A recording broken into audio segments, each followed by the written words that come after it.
संकट आली म्हणून तर मार्ग वेगळा शोधला ना, अडचणी उभा राहिल्या म्हणून तर नवी वाट काढली ना, एक दरवाजा बंद झाला म्हणून इतर दारांचा शोध घेतला ना. आम्ही रडत का बसतो? न्यूनगंड का मनात ठेवतो? अनेक लोकांना सगळ्यात मोठा न्यूनगंड आहे, जगाच्या बाजारपेठेत टिकायचं असेल इंग्रजी आलं पाहिजे. का? संवाद कोणत्याही भाषेत नसता येऊ शकतो, भावना कुठल्याही कृतीतनं व्यक्त करता येऊ शकतात. आम्ही मनामध्ये हे न्यूनगंड ठेवलेत ना, ते पहिल्यांदा काढायला हवेत. सगळ्यात मोठी गोष्ट आहे. मला कौतुक या उपक्रमाचं यासाठी आहे. नोकरी नोकरी नोकरी याच्या पलीकडे काही नाही, अफाट जग आहे सगळं. तुम्ही व्यवसायात यशस्वी होऊ शकता, तुम्ही उद्योगात यशस्वी होऊ शकता, पण अडचण काय आहे? आमच्याकडे पहिल्यापासून एक नियम घालून दिलाय, उत्तम नोकरी, मध्यम व्यापार आणि कनिष्ठ शेती. उद्योगाचा यात संबंधच नाही, तो करूच नाही, ते आपलं कामच नाही. मराठी माणसाला व्यापार जमत नाही, मराठी माणूस उद्योगात यशस्वी होत नाही, या मानसिकतेखाली आम्ही सतत दबतो आहोत. 350 वर्षापूर्वी छत्रपती शिवाजी महाराजांची जहाज युरोप, इराण, तुर्कस्तानला, मस्कतला व्यापार करायला जायची. मराठी माणूस व्यापार करत होता, मराठी माणूस उद्योगात होता, मराठी माणूस व्यवसायामध्ये होता. आम्ही ते विसरलो. आमची अडचण काय झाली आहे? आम्ही निवांत राहायला शिकलो आहे, आम्ही आराम करायला शिकलो आहे. सरकारी नोकरीचं बरं असतं, एकदा चिकटलं की डायरेक्ट रिटायरमेंटच. आधेमध्ये कटकट नाही, 11 ते 5 काम, ठरलेला पगार, निवृत्तीनंतर पेन्शन आणि पोराला आपल्याच जागेवर चिटकवायचं, विषय मिटला, आयुष्य सेट. आम्ही संकुचित मनोवृत्तीनं जगत राहतो. अधिक काही मिळवावं, अधिक काही करावं, ही अधिकची भावना आमच्यात नाही. ही आमची सगळ्यात मोठी अडचण आहे. हा सगळ्यात मोठा विषय आमच्यात आहे. आणि त्याच्याही पेक्षा जर वेगळं काही करायचं झालं तर आमचे आसपासचेच लोक सांगतात, जमणार आहे का, होणार आहे का, त्याचं काय झालं माहित नाही का. मी पहिली गोष्ट सांगतो की नकारात्मकता पेरणाऱ्यांच्या कोशातनं पहिल्यांदा स्वतःला बाजूला करा. SP अकॅडमीत या, इथं सगळे सकारात्मक ऊर्जा पेरणारी लोक आहेत, तुमचा उत्साह वाढवणारी लोक आहेत, तुम्हाला प्रोत्साहन देणारी लोक आहेत. हे सगळ्यात महत्वाचं आहे. माणसं यशापेक्षा अपयशाचीच भीती जास्त घालतात कुठल्याही नव्या क्षेत्रात उतरायचं झालं तर. आमची सगळ्यात मोठी अडचण आहे. एक जण दुःखी होता, निराश होता, सतत संकट, सतत अडचणी, सतत प्रश्न. एका साधूकडे गेला, मला म्हटलं सुखाचा मंत्र द्या हो, सुखाचा काहीतरी मार्ग सांगा. रोज कटकटी, रोज प्रश्न, रोज समस्या, रोज अडचणी, काही ना काही आहेच. साधू म्हटले, तुला मी सुखाचा मंत्र देतो, फक्त माझं छोटंसं काम करायचं. म्हणे काय? म्हणे शेजारी माझे सगळे उंट ओळीनं बांधलेत, आज रात्रीचा या उंटांना पहारा दे. ज्या क्षणी सगळे उंट झोपलेले तुला दिसतील किंवा बसलेले दिसतील, त्या क्षणी तू माझ्याकडे ये, मी तुला सुखाचा मंत्र देतो. त्याला म्हटलं एवढं सोपं काम, तयार आहे. तो लगेच त्या उंटाकडे गेला, रात्रभर पहारा द्यायला लागला. त्याला वाटलं की काही लोक 10ला झोपतात, काही 11ला, काही 12ला, पण 1 वाजेपर्यंत सगळे गाढ होतीलच ना. तास 2 तास थांबावं लागेल. पण 9 वाजले, 10 वाजले, 11 वाजले, 12 वाजले, उंट जागेच. नंतर त्याच्या असं लक्षात आलं, एक बसला की दुसरा उठून उभा राहायचा. आता हा बसेल म्हणून वाट बघावी, तो बसला तोपर्यंत तिसरा उठून उभा राहायचा. आता तिसरा थोड्या वेळात बसेल, तो बसला तोपर्यंत चौथा. अख्खी रात्र त्यातच गेली. सकाळी साधू त्याच्याकडे गेला, काय रे, तू आला नाही सुखाचा मंत्र मागायला? अहो म्हटलं, तुम्ही काय सांगितलेलं? ज्या क्षणी हे सगळे उंट एका वेळी बसतील किंवा झोपतील त्यावेळी माझ्याकडे ये. रात्रभर थकून गेलो, टक्का जागा आहे, अशी वेळच आली नाही की ज्या क्षणी सगळे उंट बसलेत किंवा झोपलेत, एक बसला की दुसरा उठतोच आहे. साधूंनी सांगितलं, बाळा, आयुष्याचं नेमकं असंच आहे. एक संकट संपलं की दुसरं आपोआप उठून उभा राहत असतं. ही मालिका अखंडपणे चालू असते. सुखाचा मंत्र म्हणजे नेमकं काय? या संकटावर मात करत विजयाची वरमाला स्वतःच्या गळ्यात घालून घेणं आणि नव्या आव्हानाचा मुकाबला करण्यासाठी पुन्हा स्वतःला सज्ज करणं, ही प्रक्रिया जी आहे ना, ती खऱ्या अर्थानं जिवंतपणाचं लक्षण आहे. आणि हेच तर सगळ्यात मोठं यश आहे. हा सगळ्यात मोठा भाग आहे. संकट येतच राहणार आहेत. संकटांची भीती बाळगून तू जर पाऊलच पुढे टाकायचं नाही ठरवलं तर तुझ्या हातून आयुष्यात काही होणार नाही. ही सगळ्यात अडचणीची गोष्ट आहे. एकाला सांगितलं 3 किलोमीटर जायचं आहे, रात्रीचा तेवढा प्रवास कर आणि उजेडासाठी हा कंदील घे. त्यांनी कंदील हातात घेतला.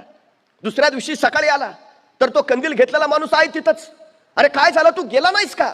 म्हटला, जाऊ कसा? ह्या कंदिलाचा प्रकाश फक्त पावलापुरताच पडतोय, अंतर तर 3 किलोमीटर गाठायचं आहे. तो म्हटला, वेड्या माणसा, पाऊल तर उचल, प्रकाश तुझ्या बरोबर आपोआप येत राहील. आमची अडचण काय आहे, आम्ही पाऊलच उचलत नाही. मग एवढासा प्रकाश आहे, कसा पुरायचा, मला तर सडे. अरे तू का काळजी करतो? प्रश्न साधे साधे असतात, आम्ही त्यात स्वतःला इतकं अडकून ठेवतो. समस्या छोटी का मोठी हे समस्या ठरवत नाही, ते आपण ठरवत असतो. तुमची मानसिकता काय आहे त्याच्याकडे पाहण्याची, तुमची दृष्टी काय आहे त्याच्याकडे पाहण्याची, तुमची दृष्टी ठरवत असते. समस्या प्रत्येक छोटीच असते, आम्ही तिला मोठं करून पाहत असतो. चुटकी सरशी सुटली की छोटी, आणि सुटली नाही की मोठी. नाही, समस्या ठरवतच नाही. थॉमस लिप्टन तुम्हाला माहिती असेल, चहाच्या व्यवसायामध्ये उतरला.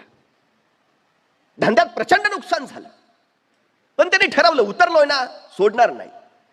एका मोठ्या जहाजामध्ये त्यांनी सगळे चहाचे बॉक्स त्याचे भरले आणि व्यापाराला दुसऱ्या दिवशी जायचं म्हणून निघाला. जाता जाता समुद्रात प्रचंड मोठं वादळ झालं, जहाज भरकटलं. आता बुडतं की काय अशी अवस्था निर्माण झाली. तेव्हा जहाजाच्या कॅप्टननी सांगितलं, जहाजात जे जड सगळं आहे ते जड सामान पटकन उचलून समुद्रात फेकून द्या, नाहीतर आपण बुडलोच. तेवढा एकच मार्ग आहे वाचण्याचा. या थॉमस लिप्टन पुढे प्रश्न पडला, एकतर नवीन चहाचा व्यवसाय टाकलाय, त्यात एकतर धंद्यात आधीच खोटी झालीये, आणि आता हा बाबा म्हणतोय सगळा माल उचलून समुद्रात टाका, म्हणजे मेलोच. दुसरा कोणी असता तर माल टाकायच्या रीतीनं स्वतःला समुद्रात बुडवून घेतला असत. उपयोग काय आहे आता? पण त्यांनी त्या संकटात सुद्धा संधी शोधली. बॉक्स फेकावेच लागणार आहेत जीव वाचवायचा असेल तर, पण त्या चहाच्या बॉक्सवर, प्रत्येक बॉक्सवर तिनं लिप्टनचा चहा प्या, ताजा लिप्टनचा चहा प्या असं लिहायचं, आणि तो बॉक्स समुद्रात टाकायचा. त्याला खात्री होती, उसळणाऱ्या समुद्राच्या लाटांवर चहाचे बॉक्स तरंगत तरंगत अनेक देशांच्या किनाऱ्यावर पोहोचतील, आणि अनेक देशांना माझ्या चहाची ओळख होईल. अनेक देशांमध्ये माझा चहा पोचेल. हे संकटच मला उद्याची संधी निर्माण करून देईल. आणि ते खरं झालं. वादळ शमलं, त्यांचं जहाज लंडनच्या किनाऱ्यावर लागलं. थॉमस लिप्टन किनाऱ्यावर उतरला, आणि त्यावेळी त्यांनी पाहिलं लंडनच्या त्या किनाऱ्यावरची लोक लिप्टन चहा पित होते. त्यानंतर मात्र लिप्टननं मागं वळून पाहिलं नाही. संकट संधी देतात.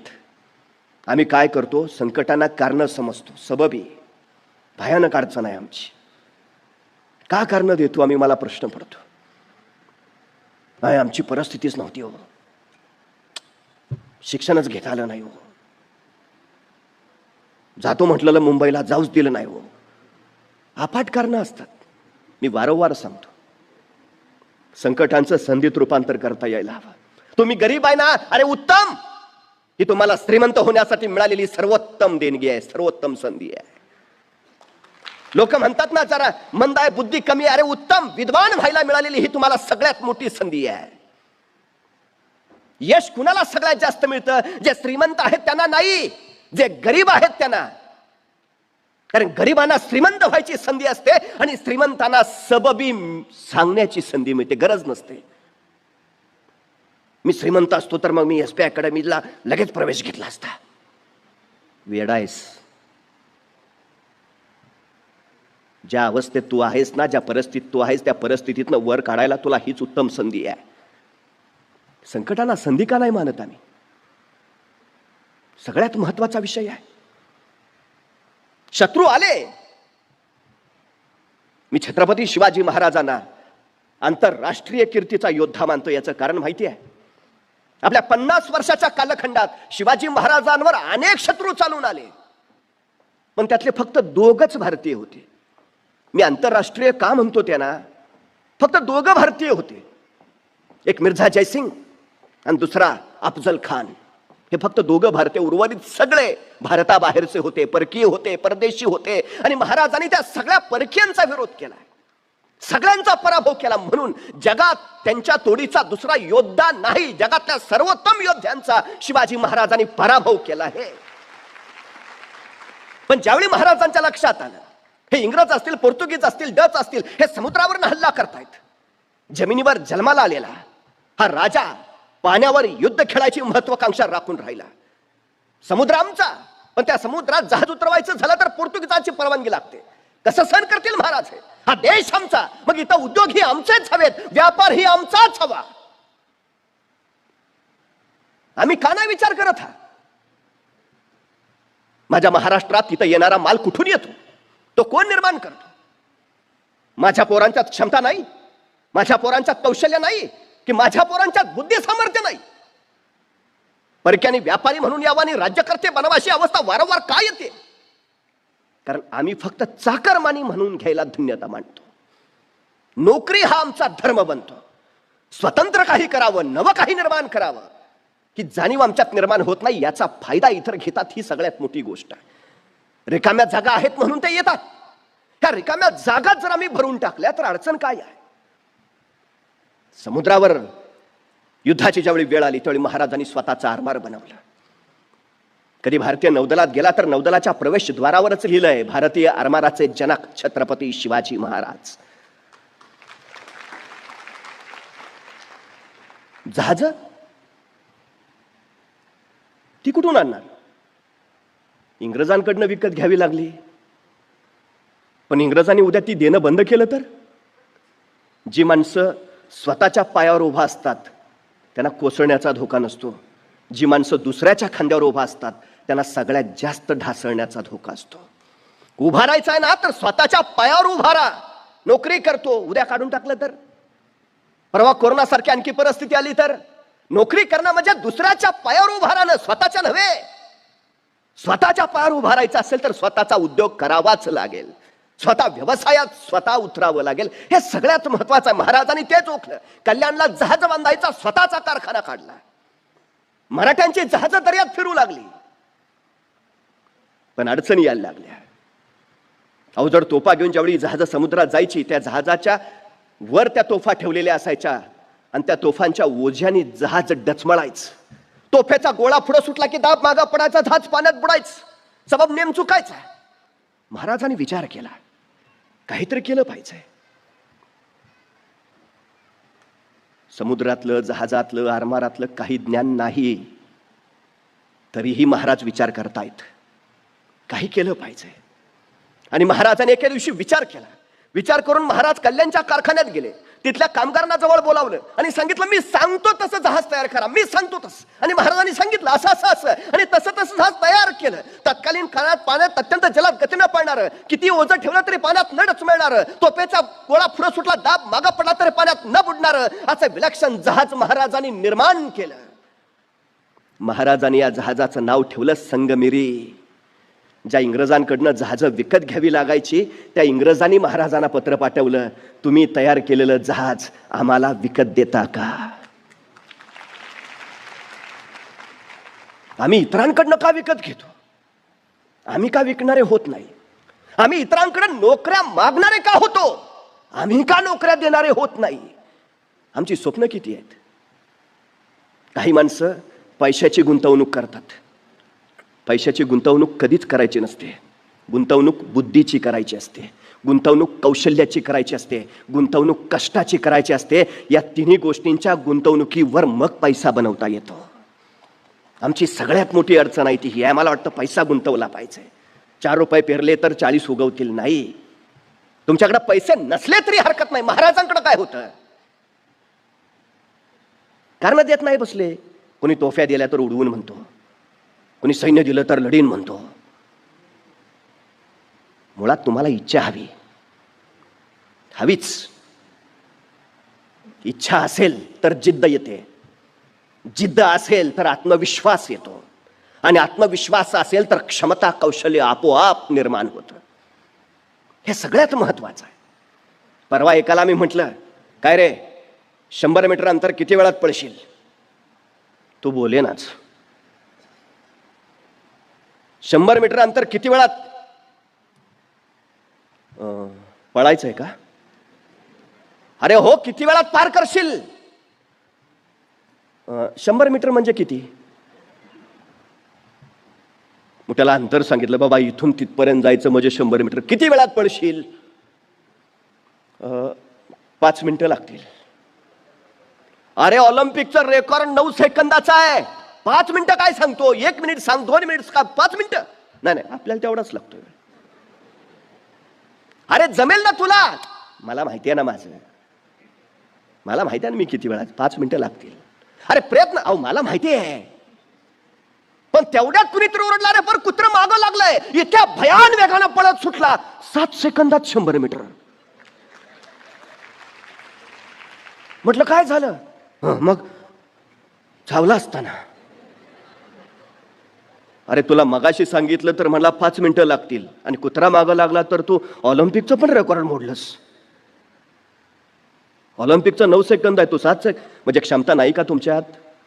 क्षमता आहे. ती बाहेर कधी येते? तशी तळमळ एकदा सुरू झाली ना उरात, मिळवायचंय मिळवायचंय मिळवायचंय करत, हे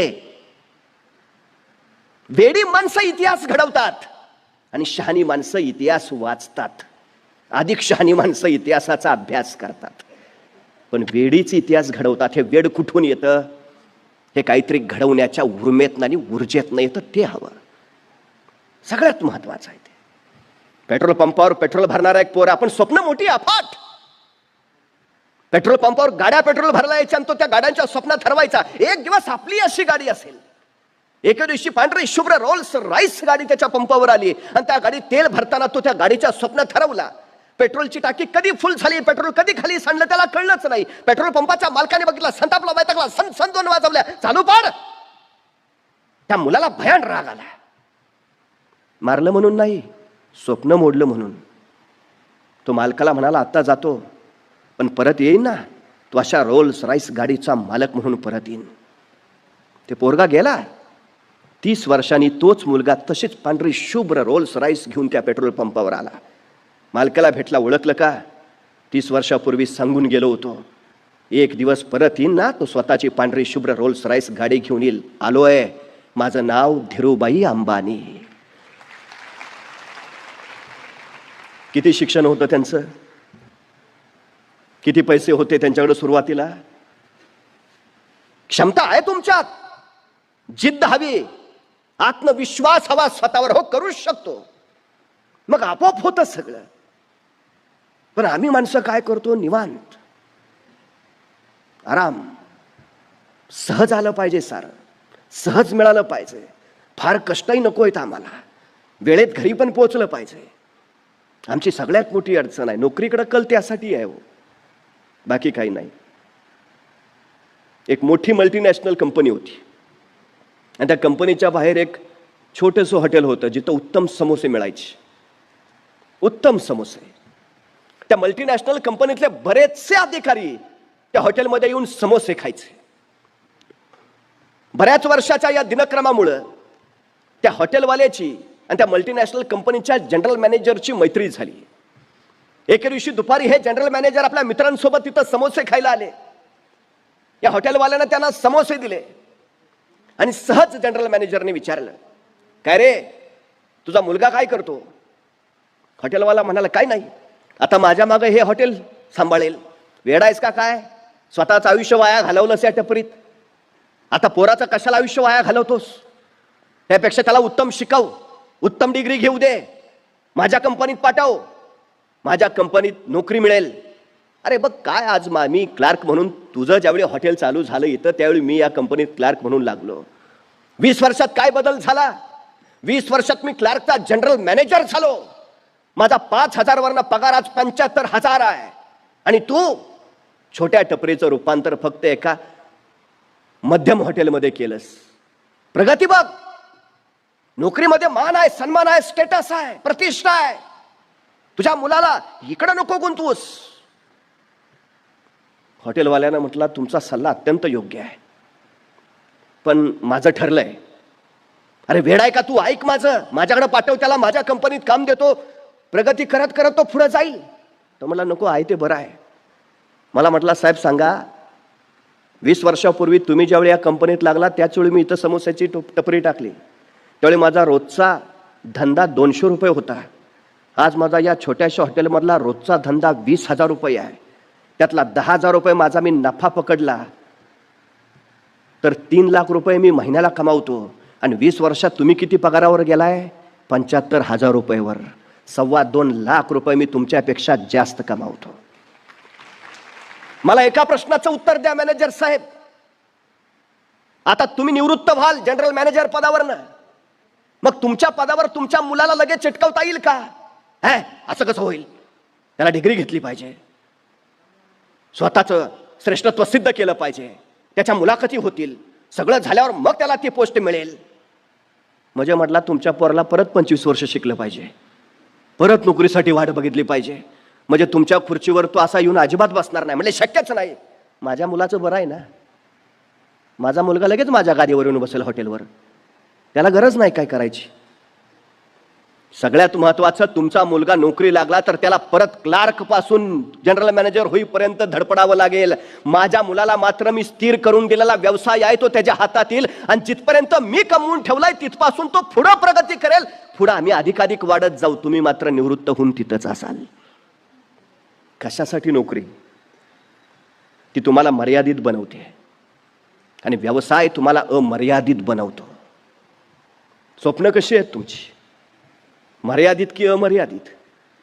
मुळात स्वप्न बघायला शिकलं पाहिजे. स्वप्नही दोन पद्धतीनं पाहता येतात, एक डोळे झाकून आणि दुसरी डोळे उघडे टाकून.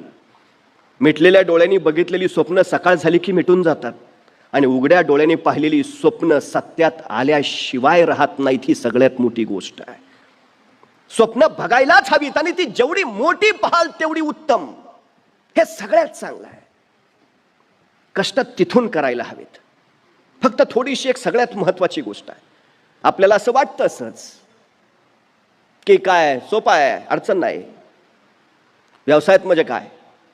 पहिला प्रश्न आमच्याकडे असा असतो की व्यवसाय सुरू करायचा तर भांडवल पाहिजे, कर्जाची सुविधा उपलब्ध पाहिजे, कागदपत्रांची किचकट प्रक्रिया आहे, आणि त्याच्यानंतर पुढचे प्रश्न, मग मार्केटिंग, मग बाकीच्या गोष्टी, मग बाकीच्या गोष्टी. आम्ही यात सगळ्यात यशस्वी होतो का?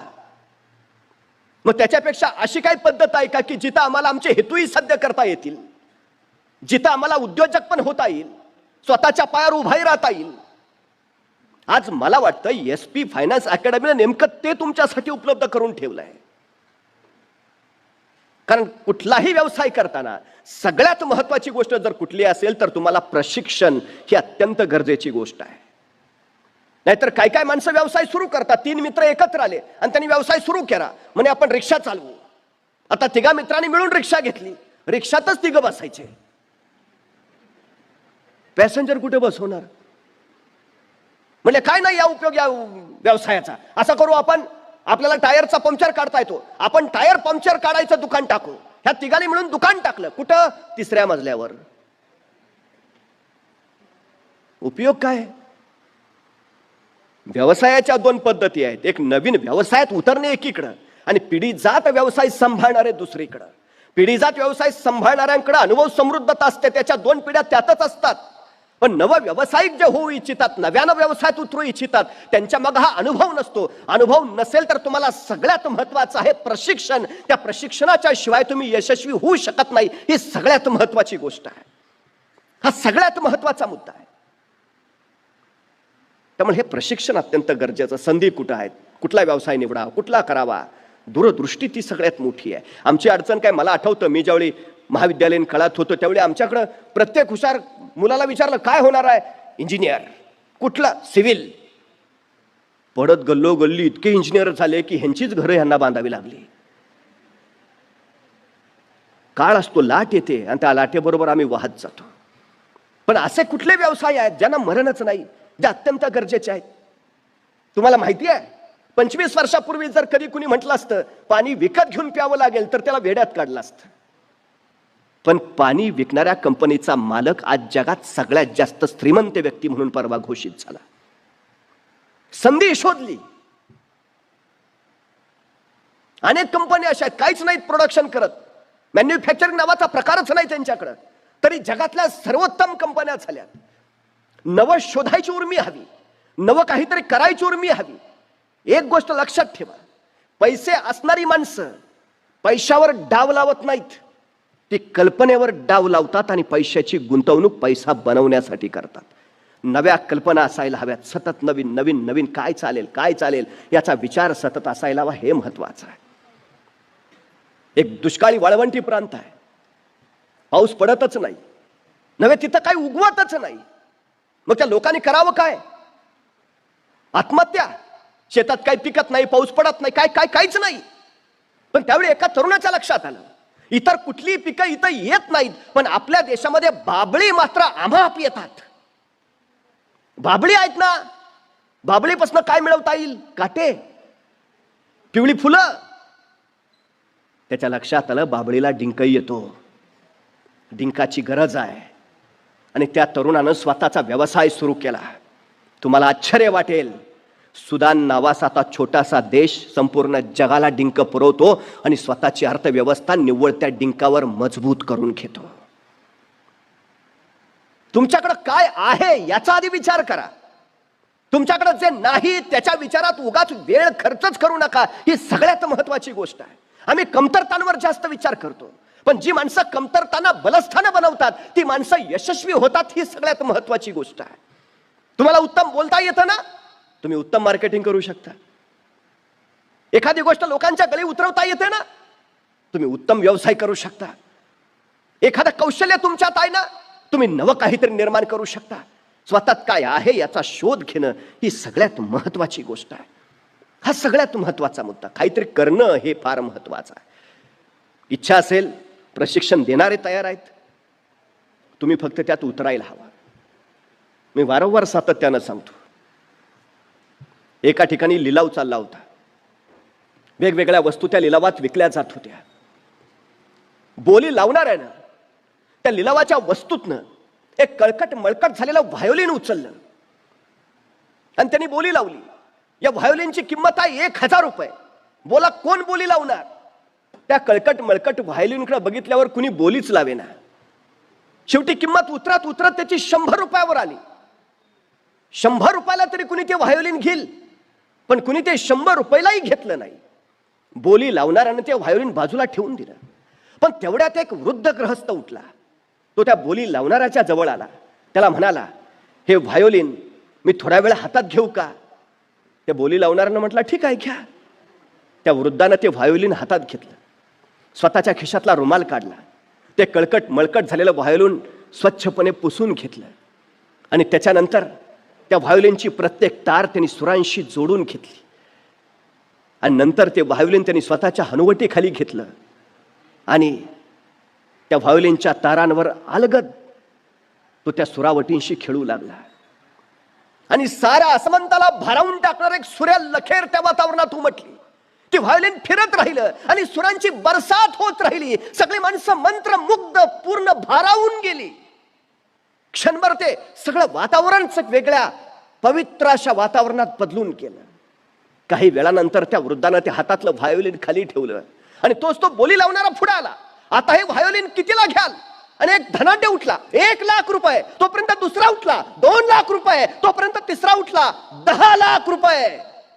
100 रुपयाला कुणी घ्यायला तयार नसलं ते व्हायोलिन क्षणात 10,00,000 रुपयाला विकलं गेलं. आपल्या आयुष्याचं ही नेमकं असं असतं. तुम्ही त्या व्हायोलिन सारखे जर एखाद्या कोपऱ्यात रिकाम टेकडेपणानं पडून राहिला तर तुमची किंमत 0 असते. पण स्वतःच्या कर्तृत्वाच्या तारा झंकारीत तुम्ही स्वतःच्या कष्टानं जर यशाच्या तारा निर्माण करत राहिला तर त्याला मात्र अमाप किंमत येते. त्यामुळे काय करू म्हणून निवांत राहू नका. काय करता येईल म्हणून फक्त विचार करत बसू नका. रिकाम टेकडेपणानं आयुष्य तर अजिबात वाया घालवू नका. काहीतरी करत राहा, सतत करत राहा. तुम्हाला त्या संधी देण्यासाठी, शक्यता देण्यासाठी इथं सगळी माणसं तयार आहेत. आज सकाळ आणि SP अकॅडमीनं हा सगळा प्रपंच मांडलाय तो निव्वळ त्यासाठी. तुमच्यात क्षमता आहे, तुमच्यात सामर्थ्य आहे, तुमच्यात कौशल्य, या त्याला अधिक तजेलदार करत, अधिक धारदार करत तुमच्या त्या क्षमतांचा वापर करून आपल्याला पुढे जाता येईल. ही सगळ्यात महत्वाची गोष्ट आहे आणि निश्चितपणे आम्हाला त्या पद्धतीत जाता येतं. या सगळ्या गोष्टी आम्हाला करता येतात. फक्त एक गोष्ट लक्षात ठेवा, ज्याला पैसा आणि वेळ योग्य पद्धतीनं खर्च करता येते त्यालाच त्याचा परतावा योग्य मिळवता येतो. विनाकारण खर्च केलेला पैसा आणि विनाकारण खर्च केलेला वेळ हे दोघंही तुम्हाला गोत्यात आणतात. ही सगळ्यात महत्वाची गोष्ट आहे. परत हातात शिकायला लागत नाही. अशा प्रशिक्षणासाठी तुम्ही खर्च केलेला पैसा, अशा प्रशिक्षणासाठी तुम्ही दिलेले 6 महिने हे उद्याचं तुमचं आयुष्य घडवणारे आहेत. ही गोष्ट पहिल्यांदा आपण लक्षात घेतली पाहिजे आणि त्या पद्धतीनं आपण काय लोक निर्णयच घेत नाहीत. असे असंख्य अतृप्त आत्मे आजूबाजूला दिसतील. त्याच वेळी विचारलं असतं तर बरं झालं असतं. आता काय उपयोग आहे? त्याच वेळी निर्णय घेतला असतं तर बरं झालं असतं. 25 वर्षांनी सांगून काय उपयोग आहे? वेळ एकदाच येते, क्षण एकदाच येतो. तो अचूक पकडता आला की यश मिळवता येतं. मग तो क्रिकेटपटू असू द्या नाहीतर अभिनेता असू द्या, टायमिंगला फार महत्व आहे. टायमिंग चुकलं की क्रिकेटपटूचा शॉट चुकतो आणि टायमिंग चुकलं की अभिनेतेचा विनोदी हुकतो. आयुष्याचं नेमकं तसं आहे, टायमिंग पकडता आलं पाहिजे. ही वेळ आहे नवं काहीतरी निर्माण करायची, नवं काहीतरी निर्माण करून दाखवायची. त्यासाठी योग्य ते मार्गदर्शन घ्यायची, योग्य ते प्रशिक्षण घ्यायचे आणि पुढे जायची. ही सगळ्यात महत्वाची गोष्ट आहे. आता काही काही लोकांना असंही वाटतं, हा ते बघितलं मी SP अकॅडमीचं, हा ते रिअल इस्टेटमध्ये काम करतायत, बँकिंगमध्ये काम करतायत, विम्यामध्ये काम करतायत, मग त्यांचं असं असं म्हणणं आहे, मग ते आम्हाला असं असं जावं लागेल, लोकांना भेटावं लागेल, आता हे असलं आम्ही करायचं का? मग घरी कळकटलेलं मळकटलेलं व्हायोलिन म्हणून बस, 100 रुपयाला घेतील. तुला 100 रुपये ही तुझी किंमत ठरवायची आहे का 10 लाख रुपये बनवायची आहे, हे तुझ्या हातात आहे ना. एक गोष्ट पहिल्यांदा लक्षात ठेवा, कुठलंही काम कधीच कमीपणाचं नसतं. जी माणसं कामाची लाज बाळगतात, यशही त्यांच्याजवळ यायला सतत लाजत राहतं, ते कधीच जवळ येत नाही. सगळ्यात महत्वाची गोष्ट आहे. मोठी माणसं काय काय करत होती हो तुम्हाला माहिती आहे? पुणे जिल्ह्यातल्या खेड तालुक्यातल्या कोथळे गावचा शिवाजी गायकवाड नावाचा पोरगा, नोकरीनिमित्त वडील रामोजीराव गायकवाड, आई जिजाबाई बेंगलोरला स्थायिक झाले. परिस्थिती अत्यंत हलाखीची होती. हवालदार असलेले रामोजी, त्यांच्या पगारात घरचं भागत नव्हतं, 4 अपत्य, सगळा कसा तरी तोंडात घास फुडण्यापुरता कारभार चालत राहायचा. आईचं निधन झालं आणि हा शिवाजी कोलमडून पडला. आपल्या 4 अपत्यांना सांभाळताना वडिलांची कोण कसरत होते हे त्याच्या लक्षात आलं. आता आपणच काहीतरी केलं पाहिजे. या धडपडीनं तो काहीतरी करायला प्रवृत्त झाला. म्हैसूर मशिनरी या दुकानात त्यांनी काम पत्करलं. प्रसंगी तांदळाच्या गोण्या सुद्धा त्यांनी पाठीवरनं नेल्या. अफाट कष्ट घेतले. जगण्यासाठीचा जो काही संघर्ष होता तो सतत करत राहिला. अभिनयाचा गुण अंगात होता पण संधी नव्हती. जगणं महत्वाचं आहे. आवडे गप्प बसू देईना. पोटाची कळगी भरता भरता त्याने बेंगलोर परिवहन सेवेची परीक्षा दिली आणि त्यात तो पासही झाला. बस कंडक्टर म्हणून काम करायला लागला. पण मुळात जे आत होतं, आतली जी महत्वाकांक्षा होती, आतलं जे ध्येय होतं ते त्याला गप्प बसूच देत नव्हतं. तिकीट काढता काढता ज्या वेगानं तो तिकीट द्यायचा आणि ज्या नजाकतीनं तो पैसे लोकांच्या हातावर ठेवायचा, ते बघून लोक भारावून जायची. वाह! बेंगलोर परिवहन सेवेच्या हजारो बस असताना सुद्धा माणसं बस स्टॉपवर वाट बघत बसायची. शिवाजी गायकवाड कंडक्टर असलेली बस आली की मग त्यात बस. गर्दी त्याच्या बसला. आणि अशाच एका बसमध्ये बालचंदर नावाचा एक दिग्दर्शक बसला होता. या शिवाजी गायकवाडची नजाकत त्यांनी बघितली. या शिवाजी गायकवाडचं विद्युलतेच्या वेगानं चालणारा चपळपणा त्यांनी अनुभवला आणि आपला पहिला चित्रपट त्यांनी या बस कंडक्टरला देऊ केला. शिवाजी गायकवाड नावाच्या युवकानं हा बालचंदरचा पहिला चित्रपट केला आणि हा पहिलाच चित्रपट राष्ट्रीय पुरस्कार प्राप्त ठरला.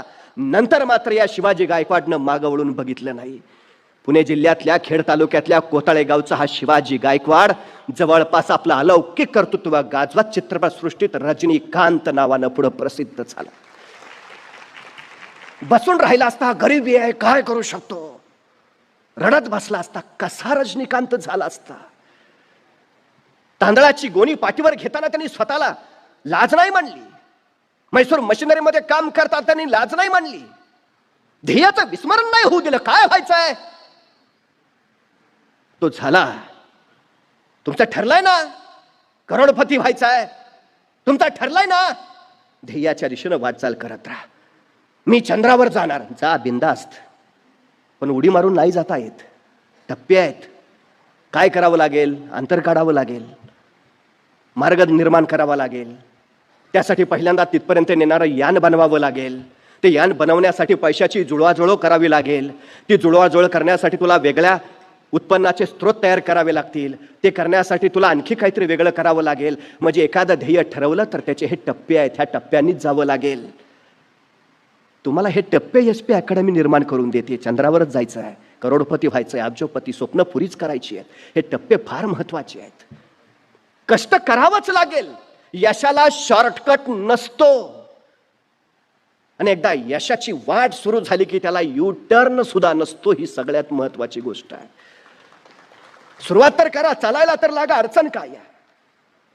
पण जे कराल ते सर्वोत्तम करा, जे कराल ते सर्वोत्कृष्ट करा. अहो त्यातही प्रचंड मोठेपण आहे. तुम्ही काय करता याला महत्व नाही, तुम्ही कसं करता याला फार महत्व आहे. झोकून द्यावं लागतं, स्वतःला गाडून घ्यावं लागतं. 35 वर्ष अव्याहतपणे शिवाजी महाराज रयतेच्या राज्यासाठी झटत राहिले, तेव्हा लोककल्याणकारी स्वराज्य उभा राहिलं. बुडती हे जन बघून जगद्गुरु तुकोबरायांनी दीर्घ दीर्घ चिंतन केलं, त्यावेळी गाथेचं निर्माण झालं. एडिसननं स्वतःला प्रयोगशाळेत गाडून घेतलं, त्यावेळी जगाला सुकर करणारे अनेक शोध लागले. डार्विननं स्वतःला चिंतनात गुंतवून घेतलं, त्यावेळी उत्क्रांतीवादाचा सिद्धांत मिळाला. सहज कुणालाच कधी काय मिळालं नाही आणि मिळतही नाही. कष्टाची तयारी ठेवावीच लागते, मेहनत करावीच लागते. संधी आणि शक्यता निर्माण होत असतातच, संधीचं मेहनतीत रूपांतर करता आलं पाहिजे आणि मेहनतीवर कष्टाचं फळ मिळतच. पण कष्टाचं फळ मिळाल्यावर एका फळावर संतुष्ट राहायचं का त्या फळाची बीजा आणखी कुठं कुठं पेरायची आणि त्यातून अपार मिळवत राहायचं, हा विचार तुम्हाला समृद्धीकडे नेतो. हा विचार फार महत्वाचा आहे. यशस्वी व्हालच, पण सर्वोत्तमतेचा ध्यास धरा. काम कुठलं आहे त्याचा विचार अजिबात करू नका. हे सगळ्यात महत्वाची गोष्ट आहे. सगळ्यात तुम्ही विमा क्षेत्रात काम करा, संधी आहे. तुम्ही इस्टेट क्षेत्रात काम करा, अफाट संधीचे प्रांत आहेत तुमच्यासाठी, अफाट. ते सगळं इथं विस्तृतपणे मगापासून सगळ्यांनी सांगितलंय. फक्त एकच, काही मिळवायचं आहे तर काही द्यावं लागेल, काही कमवायचं आहे तर काही पेरावं लागेल, काही गाठायचं आहे तर स्वतःचं तेवढं योगदान द्यावं लागेल. त्याच्या बळावरच तुम्ही त्या शिखरावर पोहोचू शकता. खरं तर अब्राहम लिंकन यांचे वडील चांभार होते. एका चांभार काम करणाऱ्याचा मुलगा अमेरिकेचा राष्ट्राध्यक्ष झाला.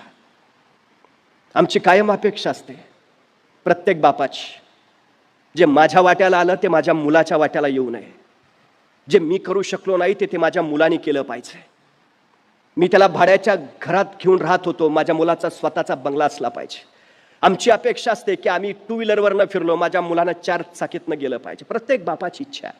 पिढ्यानपिढ्या ह्या इच्छा वाढत राहतात. पण मला एक सांगा, हे सगळं मिळवण्यासाठी किती वडील आपल्या मुलांना तू टाटा हो, तू बिर्ला हो, तू अंबानी हो असं सांगतात. चुकूनही नाही.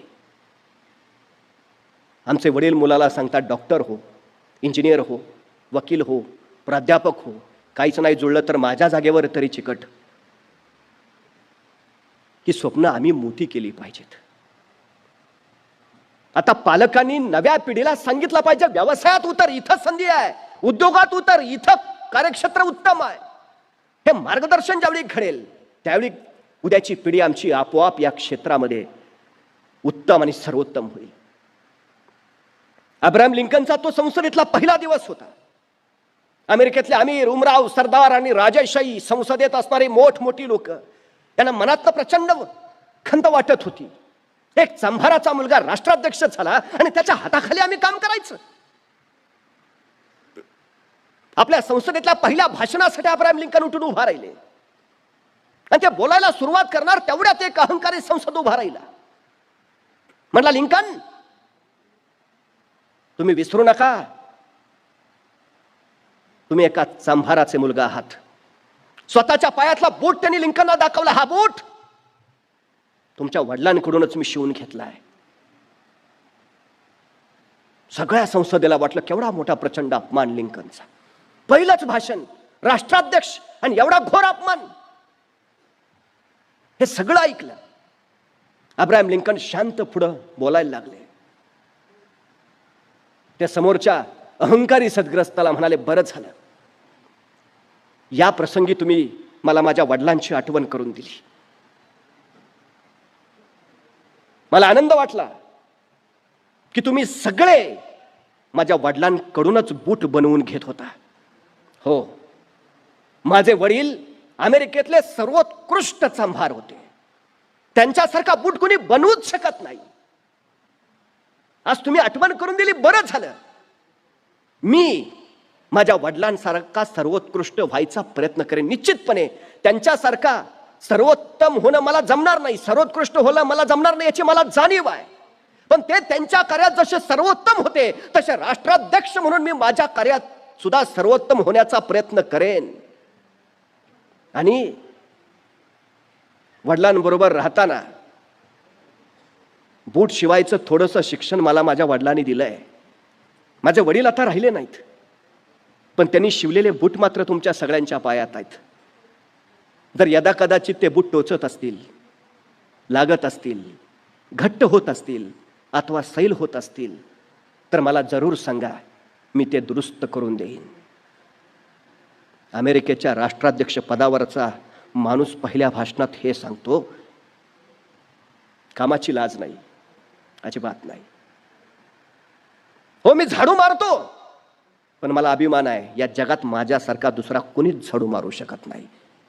ही माझी सर्वोत्तमता, ही माझी सर्वोत्कृष्टता आहे. ज्या क्षेत्रात जाल, उद्योग असेल, व्यवसाय असेल, आणखी जिथं जाल तिथं फक्त एक मंत्र लक्षात राहू द्या, इथले सर्वोत्तम होईल, सर्वोत्कृष्ट होईल.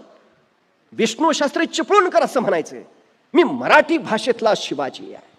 म्हणजे शिवाजी हे फक्त नाव नाही, शिवाजी हे फक्त व्यक्तित्व नाही, तर शिवाजी हे सर्वोच्चतेचं परिमाण आहे. मला काय व्हायचं आहे तर माझ्या क्षेत्रातलं सर्वोत्तम, सर्वोच्च व्हायचं आहे. हे सर्वोच्चता म्हणजे तुमचं सगळ्यात मोठं यश. तुम्ही इथं आला आहात याचा अर्थ तुम्हाला उद्योजक व्हायचं आहे. तुम्ही इथं बसला आहात याचा अर्थ तुम्हाला तुमचं विश्व घडवायचं आहे. याचाच अर्थ तुम्ही तुमचं समृद्ध जीवन घडवण्याच्या पहिल्या टप्प्यावर आला आहात. सकाळ आणि SP अकॅडमी पुढचं मार्गदर्शन करायला सज्ज आहेत. आपण त्याचा लाभ घ्यावा अशी अपेक्षा व्यक्त करतो. आपल्या सगळ्यांची रजा घेतो. धन्यवाद.